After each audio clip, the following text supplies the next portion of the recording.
চলি আছে আৰু আশীৰ্বাদী লৈ থকা হৈছে।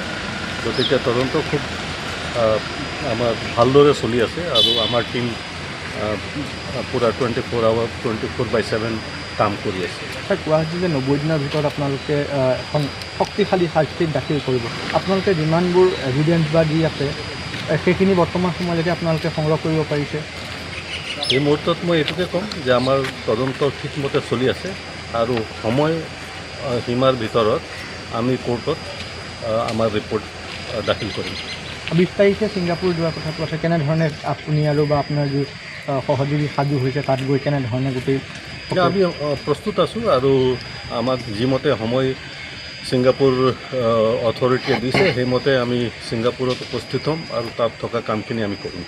Thank U. ছাৰ, আপোনালোকে ছিংগাপুৰলৈ যোৱাৰ পূৰ্বে সুমিত্ৰ শইকীয়াক লগ কৰাৰ কিবা প্লেন থাকিব নেকি? যে তেখেতসকলৰ তদন্ত যিহেতুকে চলাই আছে, যে গোটেই বস্তুটো যাতে আগবঢ়াই লৈ যোৱাত সহজ হয়, কাৰণ দ্বিতীয়বাৰ যদি তেখেতসকলে পুনৰবাৰ যাবলগীয়া হয় তেতিয়াহ'লে প্ৰক্ৰিয়াটো দীঘলীয়া হ'ব। এই বিষয়ে মই মন্তব্য একো কৰিব নোৱাৰোঁ। মই ইমানেই ক'ব পাৰিম যে আমাৰ তদন্ত ঠিকমতে চলি আছে আৰু আমাৰ তদন্ত খাতিৰত যিখিনি কৰিবলগীয়া আছে সেইখিনি আমি কৰি আছোঁ।